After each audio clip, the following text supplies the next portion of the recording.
Brangus mūsų viešpatie, dėkojam Dieve tau, kad galime būti čia susirinkę tavo vardu.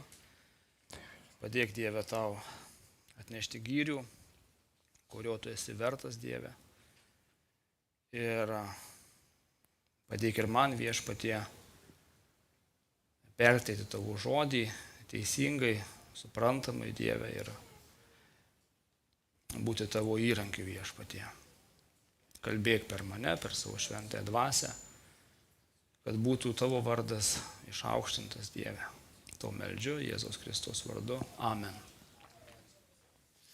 Tai dar kartą sveiki, brangieji. Ir tikrai, kaip ir sakiau, gera susirinkti Dievo namuose. Mes susirinkėme čia už tai, kad tai patinka viešpačiui, už tai, kad tokia yra Dievo valia. Dievo žodis sako, kad mes neapleistume savųjų susirinkimų. Ir susirinkdami mes šloviname viešpatį giesmėmis, aukštiname jo vardą, dėkojame tai, ką jisai dėl mūsų yra padaręs ir atlikęs, aukojame jam aukas, kad plėstųsi jo darbas ir tarnystė čia žemėje. Taip pat mes bendraujame vienas su kitu, kas irgi yra labai svarbu ir brangu Dievo akyse. Mes užtarėme vienas kitą maldoje, mes galim guosti vienas kitą, palaikyti ir sakyti, atverti širdis vienas kitam. Dėl to Dievas ir įkūrė bažnyčią, kad jo žodis būtų nešamas, o mes būtume to žodžio nešėjai, tie įrankiai Dievo rankose ir įvairiausiais būdais. Šiandien ir brolis minėjo, įvairiausiais būdais yra nešama evangelija ir vaikams, ir per radio tarnystės, ir kiekvienas asmeniškai mes nešam Dievo žodį ir per bažnyčias, ir per misijas, ir per pamokėlės.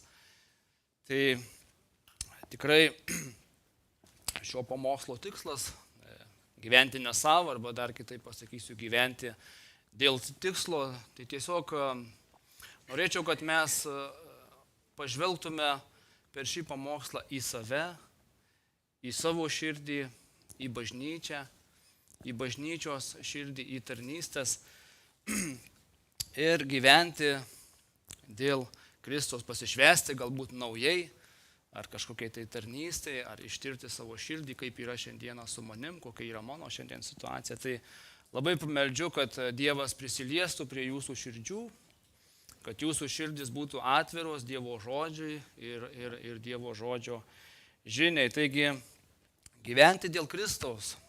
2 Korintiečiams laiške 5 skyriui 15 eilutėje apaštalas Paulius arba Dievas per apaštalą Paulių užrašė tokius žodžius. Sako, o jis mirė už visus, kad gyvieji nebe savo gyventų, bet tam, kuris už juos mirė ir prisikėlė. Tai iš tikrųjų tai ne tik tais frazė, bet tai turėtų būti toks kaip ir gyvenimo būdas kiekvieno krikščionio gyvenime, kuri paliečia kiekvieną mūsų gyvenimo sritį. Ir kalbant apie neišgelbėtą žmogų, kada galime prisiminti kiekvienas iš mūsų, buvo laikas, kada mes nepažinojome viešpaties. Buvo laikas, kada mes gyvenom be viešpaties. Ir noriu jūsų paklausti, neišgelbėtas žmogus dėl ko gyvena? Žmogus, kuris nepažįsta viešpaties. Dėl ko šiandien žmonės gyvena, į ką jisai yra susikoncentravęs? Kaip jūs galvojat? Į save. Į save, iš tikrųjų, į save. Taip, kaip man geriau, taip, kaip man patogiau ir taip toliau, ir taip toliau. Ir aš manau, kad tai yra visiškai normali žmogaus būklė arba būsena, todėl, kad kitaip ir negali būti. Todėl, kad tas žmogus, jisai, pirmas dalykas, jisai nėra atgimęs. Antras dalykas, jame negyvena Dievo šventoji dvasia ir jisai negali turėti tokių troškimų, nes tuos troškimus sužadina Dievo šventoji dvasia. Ieškoti Dievo, mylėti Dievą, tarnauti viešpačiui. Ir tai visiškai normali būsena ir kada aš atsimenu savo gyvenimą, kada aš žvelgiu atgal, tai 27 metus aš gyvenau be Dievo.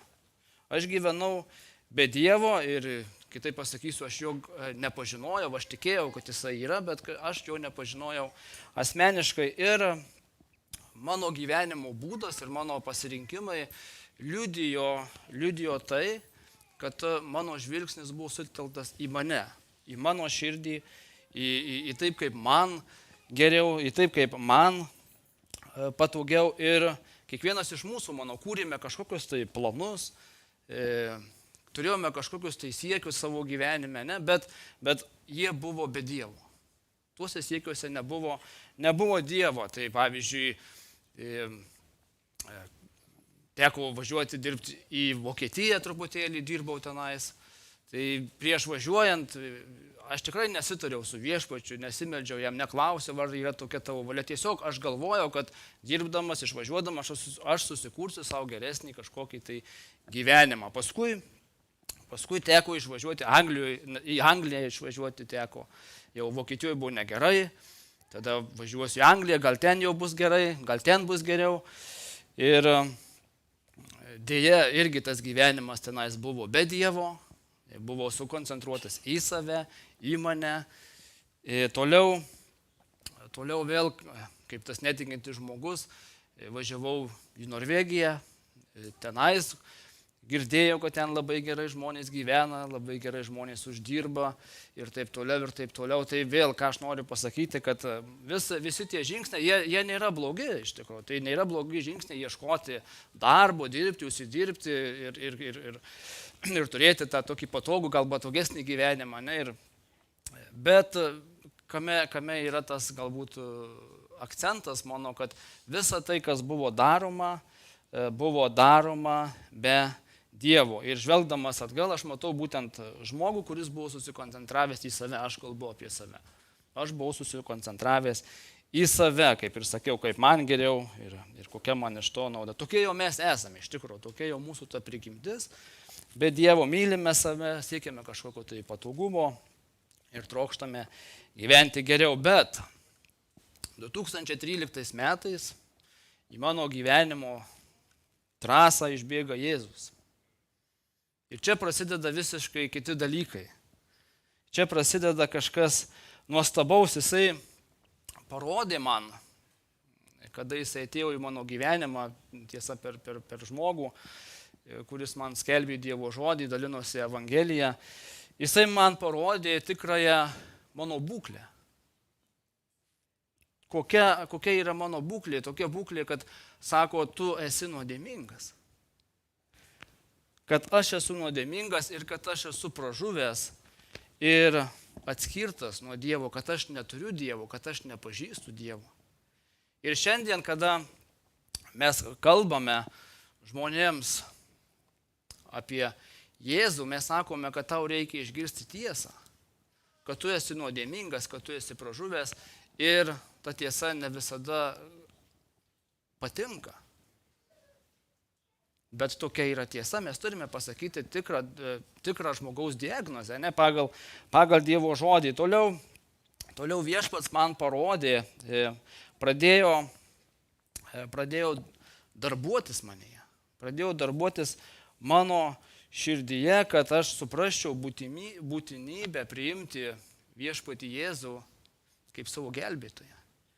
Nes kada skelbiama Evangelija, kada skelbiama ta geroji naujiena pražuvusiam žmogui, aš tikiu, kad Dievo šventoji dvasia dirba darbą to žmogaus širdyje, pakaltina jį, apšviečia jam viešpatį, parodo Dievo šventumą.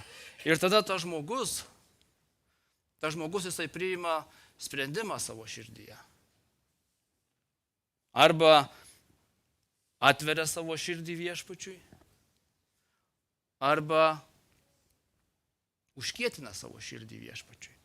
Taigi, jis kvietė mane į atgailą ir tikėjimą. Aš supratau, kad aš turiu atgailauti ir aš supratau, kad aš turiu priimti viešpatį Jėzų tikėjimu kaip savo viešpatį ir savo gelbėtoją. Taigi atvėrė jam savo širdį ir pasakiau, ateik, man reikia tavęs, aš noriu tavęs, tu man esi reikalingas, ateik ir pakeisk mano gyvenimą.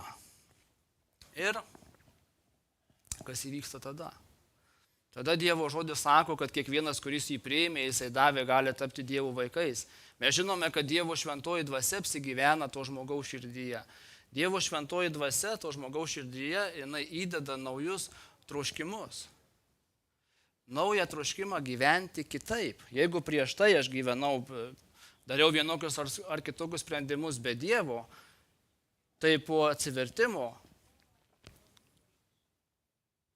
krikščionis savo gyvenime, jisai į kitus pasirinkimus jisai pakviečia viešpatį. Dėl įvairiausių dalykų, kad ir šiandien girdėjom, dėl darbo, mes atnešam kažkokius tai prašymus, dėl šeimos, dėl visko. Taigi viešpas, kada išgelbė, jisai duoda tą naują gyvenimą, duoda šventąją dvasią ir jisai parodo, kad gyvenimas, kurį jisai man davė, duoda yra daug daugiau, negu aš maniau apie tai. Jisai parodo man daug platesnį vaizdą, jisai parodo man, koks aš jam brangus esu, jisai parodo man gyvenimo tikslą, iš tikro, kam aš esu sukurtas ir ką jisai nori daryti su manim ir aš suprantu, kad tas gyvenimas viešpačiui atneša tą tikrąją prasmę. Iki tol aš tikrai galiu pasakyti, aš nesupratau tos tikros gyvenimo prasmės. Apie ką visą tai, apie ką mano gyvenimas, apie ką mano pasirinkimai. Bet po atsivertimo tikinti žmogus, kuriame gyvena Dievo šventoji dvasia, jis turi visiškai kitą gyvenimo prasmę ir visiškai kitą gyvenimo tikslą. Taigi žodis aiškiai moko, kad tikroji gyvenimo prasmė yra susikoncentruoti ne į save, o į Jėzų. Aš kalbu apie krikščionį, kuris atgimė iš naujo, kuris pažino viešpatį. Taigi pirma mintis, kurią išskyriau, tai gyventi dėl Kristaus, tai priklausyti jam. Tai priklausyti jam. Ir antram laiške Korintiečiams 5 skyrius 15 eilutė sako, o jis mirė už visus, kad gyvieji nebe savo gyventų, bet tam, kuris už juos mirė ir prisikėlė. Matom, kad viešpats Jėzus, jisai mirė už visus. Reiškia, už kiekvieną žmogų šiame pasaulyje. Bet toliau Paulius išskiria, sako, kad gyvieji nebe savo gyventų. Jisai išskiria tam tikrą žmonių grupę. Gyvieji, tai reiškia, mes esame tie gyvieji, kuriuose gyvena Dievo šventoji dvasia, nes raštas kalba, kad jūs esate mirę savo nusikaltimuose ir nuodėmėse, kada kalba apie netikinčių žmonės. Bet čia gyvieji sako, kad nebe savo gyventų. Tai jeigu tu esi tikintis žmogus, reiškia, tu yra tas gyvasis, kuriame gyvena Dievo šventoji dvasia ir Dievas nori iš tavęs, ragina tave, kad aš gyvenčiau dėl Kristaus, kad aš gyvenčiau dėl jo ir aš turiu suprasti, kad mano kaip krikščionio gyvenimas būtent turi būti sutelktas į Kristų. Galbūt prieš tai buvo sutelktas į mane, bet dabar viskas keičiasi, dabar viskas kitaip. Mano gyvenimas turi būti sutelktas į Kristų. Dabar aš esu tas naujas kūrinys. Su ta nauja prigimtim, su tais naujais troškimais, kurie nori patikti viešpačiui ir gyventi dėl jo. Aš tikrai pastebėjau po savo atsivertimo, kada įtikėjau viešpatį, atsirado tokie troškimai, kurių aš niekada neturėjau savo gyvenime. Pavyzdžiui, skaityti Dievo žodį, klausyti krikščioniškas giesmes, žiūrėti krikščioniškus filmus, ieškoti lygiai tokių pačių žmonių, kurie gyvai tiki viešpatį Jėzų.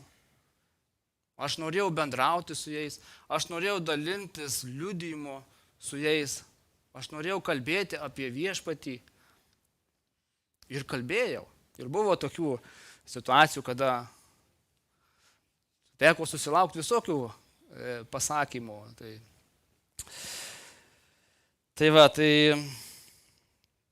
Bet ką aš noriu pasakyti, kad būtent ta nauja prigimtis, jinai pakeičiamas, jinai tikrai pakeičiamas ir tai turėtų pasimatyti. Tai turėtų būti matoma ir tau pačiam pirmas dalykas, bet ir žmonėms, kurie yra šalia tavęs. Ir šita nauja prigimtis, mes, kaip ir sakiau, jinai paklūsta Dievui ir ieško jo valios. Dieve, kokia tavo valia, ar aš šitame darbe? Dieve, kokia tavo valia dėl šios merginos arba dėl šio vaikino? Ar tai tavo valia, kad jinai būtų mano žmona? Ar tai tavo valia, kad jisai būtų mano vyras? Štai kas pasikeičia. Mes pradedame ieškoti Dievo valios. Svarbu suprasti, kad ta senoji prigimtis, jinai niekur nedingo. Ir manau, kiekvienas krikščionis jisai išgyvena tą kovą tarp senosios ir naujosios prigimties. Ir realybė yra tokia, kad ta senoji prigimtis, jinai persekios mane iki mano paskutinio atodūsio. Mano kūnas man nuolat primins apie save. Aš noriu to, aš noriu ano, man reikia to, aš trokštu to ir taip toliau. Ir Galatams 5 skyriui 17 eilutėje sako, nes kūnas geidžia priešingo dvasiai, o dvasia kūnui. Jie vienas kitam priešiški, todėl negalite daryti visko, ko norėtumėte. Matot, kada mes jau padarom tą pasirinkimą, kada mes apsisprendžiam sekti viešpačiu, mes jau nebepriklausome patys savo. Ir susiduriam su tuo, kad mūsų kūnas, kuris vis dar maištauja ir kuriame dega galbūt tie kažkokie tai geismai, kurie priešingi dvasiai yra. Bet Dievo žodis sako, kad jūs negalite viso daryti, ko norite. Tai vėl Dievo žodis labai aiškiai ribą brėžia, kad tu kaip naujas kūrinys turi ieškoti Dievo valios ir tai, kas jam patinka. Ir sakau, kad labai svarbu suprasti, kad mes jau nebepriklausome patys savo, kad mes esame nupirkti už brangią kainą. Ir apie kokią kainą čia raštas kalba. Kokia ta kaina buvo sumokėta už tave ir mane. Kartais mes galbūt primirštame arba tiesiog tai tampa galbūt natūralu mūsų gyvenime, mes gyvename, einame į bažnyčią, tarnaujame, turime kažkokias tarnystės, bet kokia kaina buvo sumokėta už mane ir tave. Sako, tu niekada tiek neturėsi.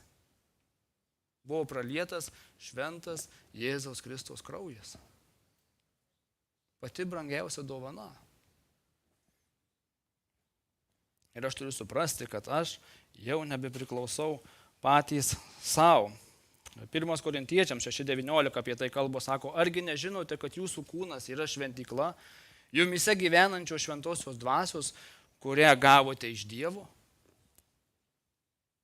ir kad jūs nebepriklausote patys savo.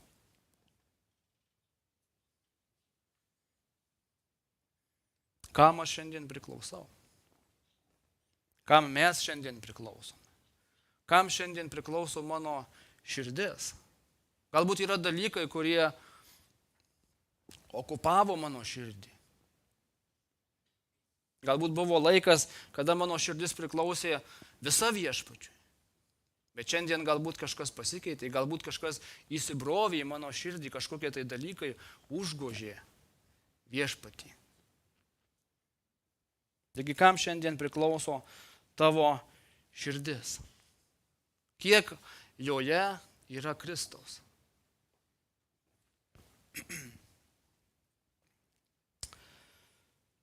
Ir kada apaštalas Paulius, jisai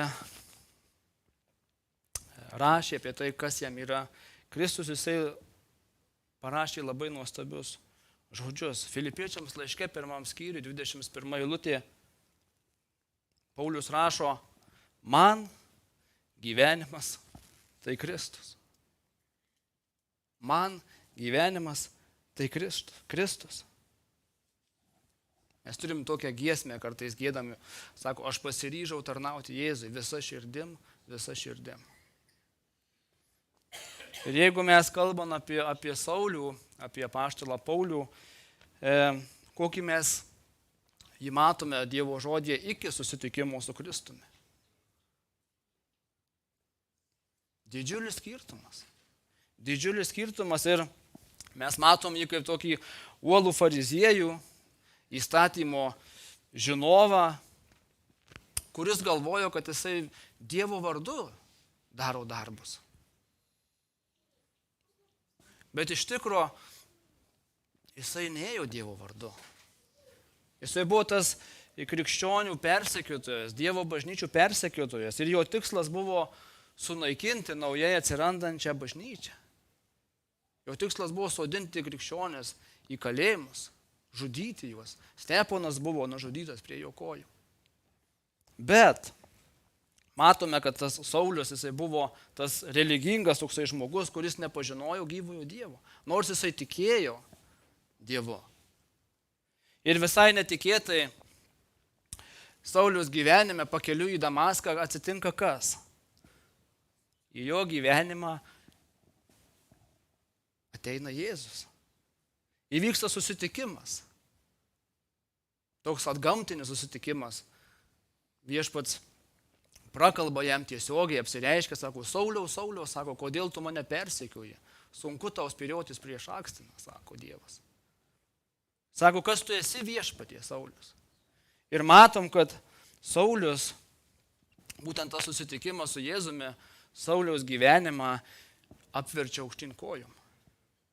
Jisai tampa visiškai naujas žmogus. Tas, kuris keikė Kristaus vardą, tas, kuris persekiojo Kristaus bažnyčią, tampa vienu didžiausių šio vardo nešėjų.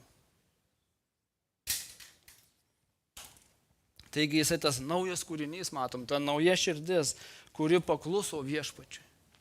Ir paskui Dievas per Saulių, per apaštalą Paulių, jisai padarė daug nuostabių dalykų. Daug nuostabių dalykų, įkūrė daug bažnyčių. Mes turime daug laiškų, kurie šiandien stiprina mus, drąsina mus, mokina mus. Taigi matome, kas atsitinka, kada mes paklūstame viešpačiui, kada mes atveriame jam savo širdis. Antra mintis, kad gyventi dėl Kristaus, tai ne tik tais priklausyti jam, bet ir tarnauti jam. Kad tai tarnauti jam. Ir Dievas nori, kad mes vaikščiotume kartu su juo. Kad mes eitume koja kojon su juo.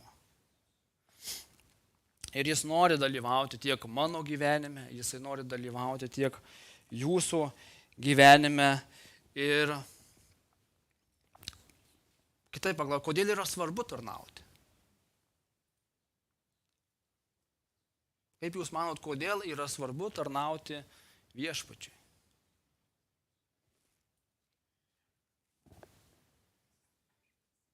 Nes jisai viešpats, taip, tai jisai viešpats, taip. Šlovinam jį tarnaudami. Bet taip pat aš manau, kad jisai nori naudoti tave ir mane, kad prisiliestų prie kitų gyvenimų.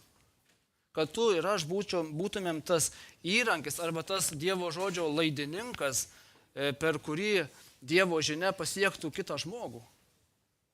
Taigi Dievas turi planą, labai svarbu suprasti, kad Dievas turi planą ne tik tais išgelbėti mane, bet Dievas turi planą ir naudoti mane kaip savo įrankį ir kaip savo tarną kitų žmonių gyvenimuose. Taigi pirmiausia, aš apsisprendžiu priklausyti jam. Taip, aš esu tavo, man reikia tavęs, Aš noriu žinoti, koks yra tavo planas mano gyvenimui. Ir tai yra geras klausimas. Dieve, koks yra planas, tavo planas mano gyvenimui. Atsimenu, kada dar buvau Norvegijoje, 2013 metais aš priėmiau viešpatį, bet atsimenu, po kurio laiko, būdamas Norvegijoje, aš vis melsdavausi ir klausdavau Dievo.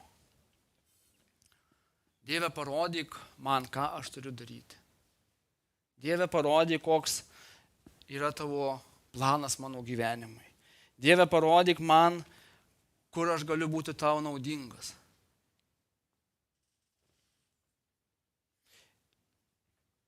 Ar šis troškimas, noriu paklausti, jūsų kilo iš mano kūniškos prigimties? Tikrai ne, šis troškimas būtent kyla iš tos naujosios prigimties, iš Dievo šventosios dvasios. Taigi paskui Dievas įdėjo troškimą, būnant Norvegijoje, daryti maldos vakarus. Aš tiesiog norėjau dalintis Dievo žodžiu, norėjau kalbėti apie tai, norėjau susirinkti ir melstis su kitais žmonėmis. Paskui atsirado poreikis, Dievas taip sudėliojo viską, kad atsirado poreikis patarnauti žmonėms vedant Biblijos studijas tenais. Ir aš tuo metu nesupratau, bet dabar aš žiūrėdamas atgal aš suprantu ir matau tą Dievo ranką ir Dievo braižą, kaip jisai darbavosi ir ruošė mane tarnystėje, kurioje šiandien aš tarnauju. Taigi, aš tikiu, kad tai yra nuostabi malda, kada mes klausime Dieve, kokia yra tavo valia mano gyvenimui, kur aš galiu tau būti naudingas, ką aš galiu padaryti dėl tavęs. Hudsonas, pirmasis Amerikos baptistų misionierius, jisai pasakęs yra tokius žodžius. Kai Kristus atidavė savo gyvybę už mane, aš nebegaliu gyventi savo. Mano gyvenimas priklauso jam ir jo misijai. Lygiai taip pat ir aš supratau, kad aš nenoriu gyventi savo. Kad aš noriu gyventi jam ir tarnauti jo misijai. Nes toks yra mano pašaukimas kaip krikščionio, kaip Dievo vaiko.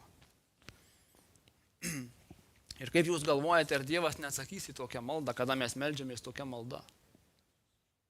Aš manau, kad atsakys. Ir tikrai atsakys. Dievas yra suinteresuotas, kad mes neštume jam vaisių, kad mes kalbėtume apie jį, kad mes darytume jo darbus, kad mes būtume jo rankomis, būtume jo kojomis, būtume jo liežuviu.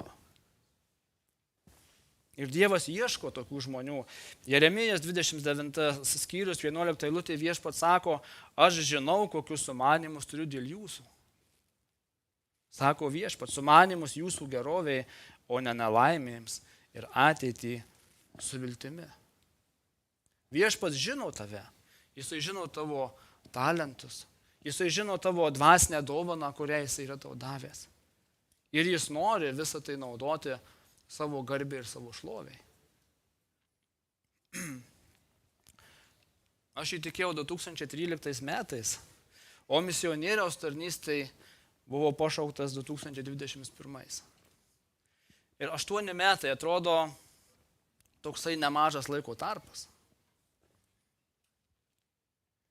Klausimas, ką Dievas darė mano gyvenime per tuos 8 metus. Ir tikiu, kad šitas etapas krikščionių gyvenime yra labai svarbus, nes vyksta daug pokyčių. Tai pirmiausia, jisai, kada aš žvelgiu atgal, aš matau, kad jisai mane mokino Biblijos pagrindų, kaip pažinti Dievo valią ir jo tiesą.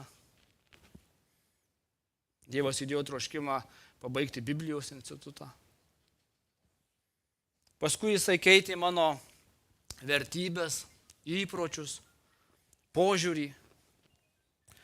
Paskui jisai mane mokino, kaip pasipriešinti tai senajai prigimčiai ir paklusti naujajai prigimčiai. Paskui jisai formavo ir ugdė manyje Kristaus charakterį, Jisai vedė per išbandymus, kurie stiprino mano tikėjimą ir mokė mane pasitikėti juo.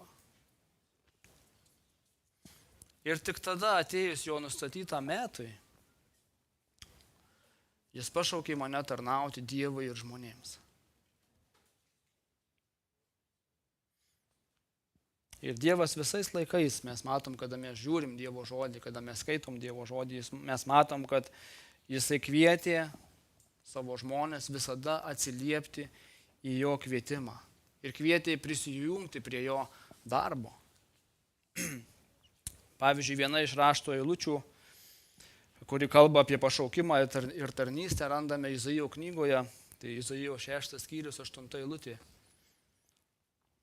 Izaijas rašo, sako, aš girdėjau viešpaties balsą. Jis klausė, ką man pasiųsti, kas eis už mus. Aš atsiliepiau, aš čia, siųsk mane. Taigi šioje eilutėje mes matom tokius 3 pagrindinius aspektus. Tai pirmas dalykas – Dievo kvietimas. Dievo kvietimas sako, aš girdėjau viešpaties balsą. Taigi Izaijo gyvenime atėjo toksai momentas, tokia diena, kai Dievas prakalbo jam asmeniškai. Dievas pasakė jam, ką man daryti. Klausė tarsi jo, kas eis, sako, už mus. Ir būtent tarnystė, bet kokia tarnystė, ar misijos tarnystė, ar vaikų tarnystė, ar paauglių tarnystė, ar bet kokia tarnystė, jinai prasideda būtent nuo Dievo kvietimo. Pirmiausia, Dievas pakviečia. Pakviečia tą žmogų, pakviečia bažnyčią. Ir Mozė, pavyzdžiui, irgi, žiūrėkit, buvo pašauktas iš degančio krūmo. Taigi Dievo kvietimas, Jonas Krikštytojas buvo Dievo siųstas paruošti kelią Mesijui. Jėzus irgi, kada pašaukė savo mokinius, ką jisai pasakė, sako, sekite paskui mane. Taigi jis ieško tų, kurie yra pasirengę paklusti ir atsiliepti į jo kvietimą. Dievas beldžia, Dievas kalba. Kaip jūs galvojate, ar šiandien Dievas pasikeitė? Ne, lygiai tas pats, mūsų Dievas yra lygiai toks pats kaip šiandien ir per amžius. Kaip ir tada jisai darbavosi, taip ir šiandien jisai darbuojasi. Kaip tada jisai kalbėjo savo žmonėms, taip ir šiandien jisai kalba ir kviečia savo žmonės. Sako, manosios avys negirdi mano balso, ar kaip parašyti. Manosios avys girdi mano balsą ir seka paskui mane. Toliau antras dalykas, sako, Dievo klausimas. Sako, ką man pasiųsti, kas eis už mus. Ir šis klausimas parodo, kad Dievas ieško bendradarbių savo darbe. Sako, kam man pasiųsti, kas eis už mus. Ir šiandien daug miestų, miestelių, kurie vis dar negirdėjo Evangelijos. Šiandien Lietuvoje yra daug miestų, kur nėra evangelinių bendruomenių, kur nėra skelbiamas Dievo žodis. Ar Dievas nekviečia, ar Dievas nekalba šiandien? Aš manau, kad kalba. Ir tikiu, kad kviečia ir Dievas klausia šiandien, kas eis? Geras klausimas. Kas eis? Kas neš mano Evangeliją? Kas kurs naujas bažnyčias? Kas rems naujas bažnyčias? Kas rems misionierius? Visi šitie klausimai yra svarbus. Ir Dievas klausia šiandien tų klausimų. Vyrų konferencijoje, šiemet mes turėjom vyrų misijų konferenciją ir mes būtent kalbėjom apie tai. Mes kalbėjom apie naujų bažnyčių kūrimą, apie misijas. Kalbėjom, kad Dievas kviečia, ne vienas žmogus, jisai nesakė, kad Dievas nekviečia. Šiandien sako, Dievas kviečia. Visi mes buvome vienos minties, kad Dievas kviečia ir Dievas klausia, kas prisijungs prie mano darbo.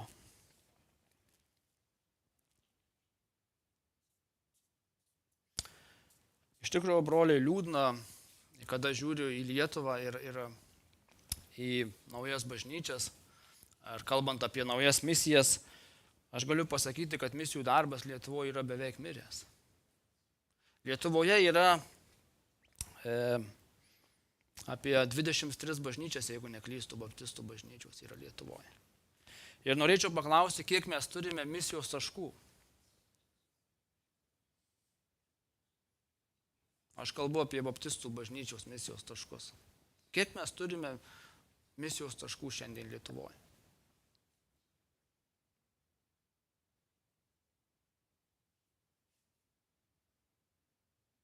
Kiek? Kiek jūs žinote? Vienas Varėno yra taip misijos taškas. Alytuje jau nėra taško, jau bažnyčia jinai savarankiška tapus. Eduardas Gosas, žinau, darbuojasi. 2. Ką tai parodo? Ką tai parodo? 23 bažnyčios, 2 misijos Lietuvoje. Man parodo asmeniškai tokį drungnumą. Drungnumą ir aš pasigendu ugnies. Pasigendu žmonių, šiandien tokių kaip Izaijas, kuris sakytų, aš čia, siųsk mane.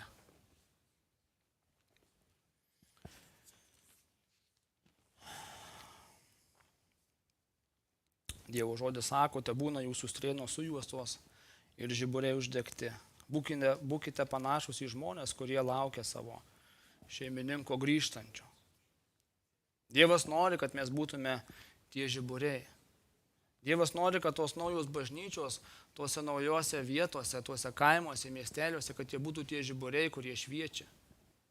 Kad žmonės atėję rastų tenais paguodą, kad jie priimtų viešpatį, taptų išgelbėti.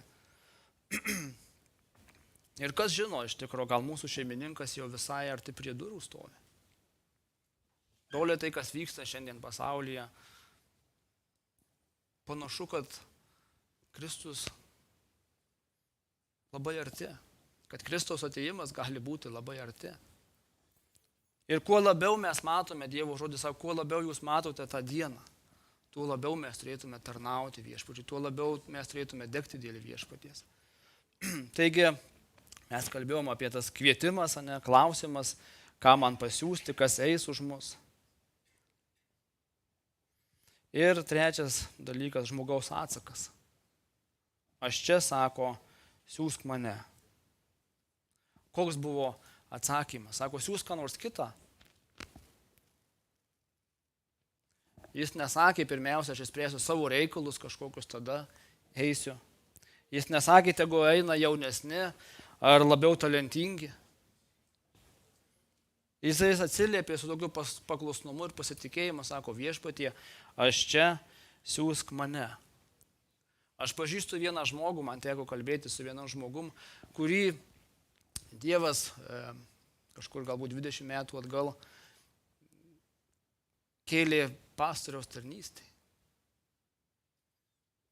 Ir jisai pasakė tokius žodžius, sako, aš žinau, kad mane Dievas kėlė tą tarnystei, bet aš neatsiliepiau. Ir šiandien galiu aš pasakyti, sako, aš labai daug išbarščiau. Ir jisai turi tokį skaudulį širdie po 20 metų, jisai turi tą skaudulį širdį, kad jisai neatsiliepė į tą kvietimą. Taigi viešpats klausia šiandien, kas eis mano vartu, kas prisidės prie mano darbo. Ir šiandien žmonėms reikalinga evangelija. Šiandien žmonėms reikalingi misionieriai. Šiandien žmonėms reikalingos bažnyčios, kurios siūs ir rems naujų bažnyčių kūrimą. Mes turim darbuotis šiandien. Buvo žmonės iki mūsų, kurie darbavosi iki mūsų, kurie statė naujas bažnyčias, kurie rėmė naujas bažnyčias, kurie statė kitas tarnystės, įvairias tarnystės. Bet šiandien, broliai, mes esame atsakingi už Evangelijos žinią.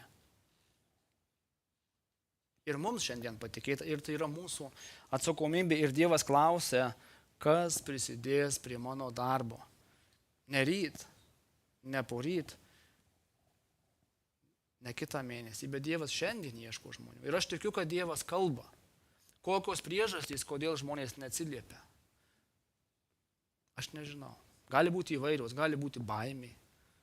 Viena iš priežasčių, kad aš bijau, kad Dievas manim kažkaip tai nepasirūpins. Dievas pasirūpins. Jeigu Dievas kviečia, jisai tikrai pasirūpins. Ir galbūt paklaus kažkas, kodėl tas misijų darbas arba ta tarnystė Dievui yra tokia svarbi. Kodėl reikia kalbėti apie tai? Todėl atsakymas, manau, paprastas, už tai, kad Dievas nenori, kad kas nors pražūtų, bet kad visi būtų išgelbėti.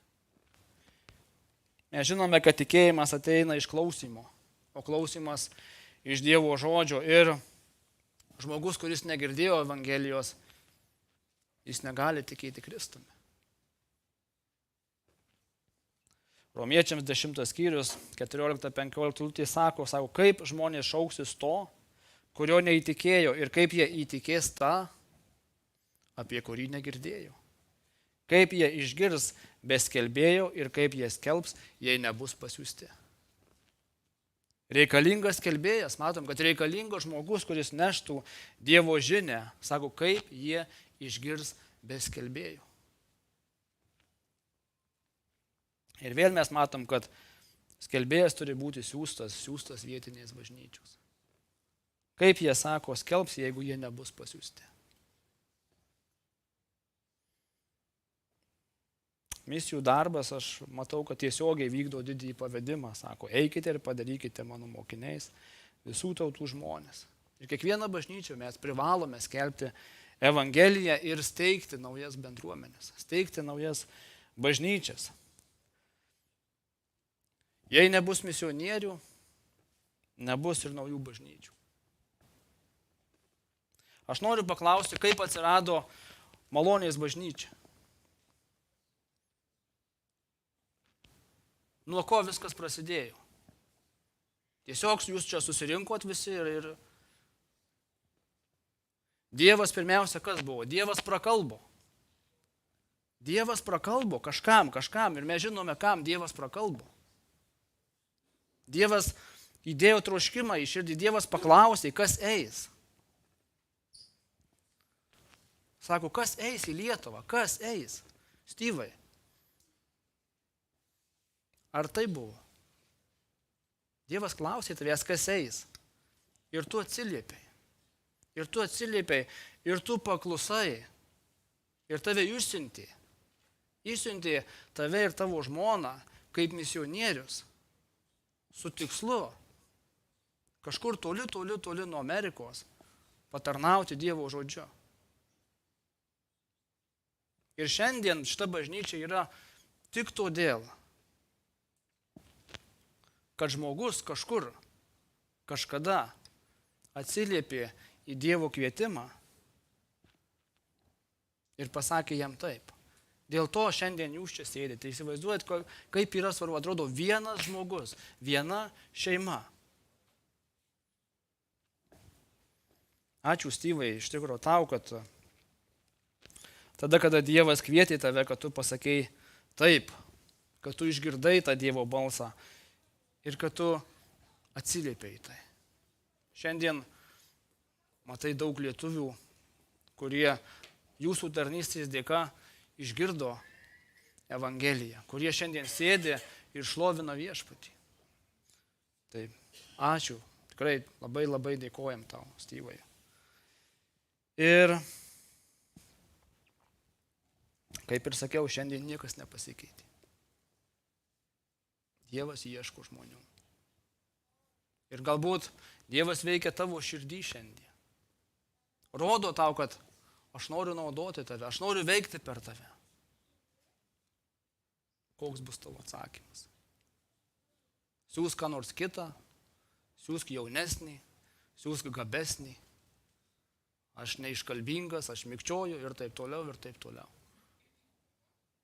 Bet Dievas sako, aš būsiu su tavim, aš tave palaikysiu, aš vesiu tave, aš tave drąsinsiu. Tai aš noriu padrasinti broliui. Šiandien yra ta diena, kada mes turime turime pasakyti viešpačiui. Viešpačiui taip. Ir paskutinis toksai gal akcentas, kaip kiekvienas gali prisidėti būtent prie šių tarnysčių. Tai mes žinome, kad ne visi vyrai taps pastoriais ar misionieriais, bet Dievas visus tikinčiuosius kviečia dalyvauti misijų darbe. Toliau mes galime melstis už misijas, kas yra labai svarbu, ir be maldos misijos negali būti sėkmingos.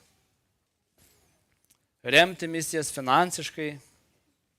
Kaip ir sakiau, ačiū Jums, kad Jūs dalyvaujate misijų darbe jau 3 metai. Ir kitas dalykas, būti pasiruošusiems eiti patiems. Klausti Dievo irgi, kad Dieve, kas eis, galbūt tai aš. Susiburti kartu yra pradžia, išlikti kartu yra pažanga, dirbti kartu yra sėkmė. Te būna pašlovintas viešpats. Amen.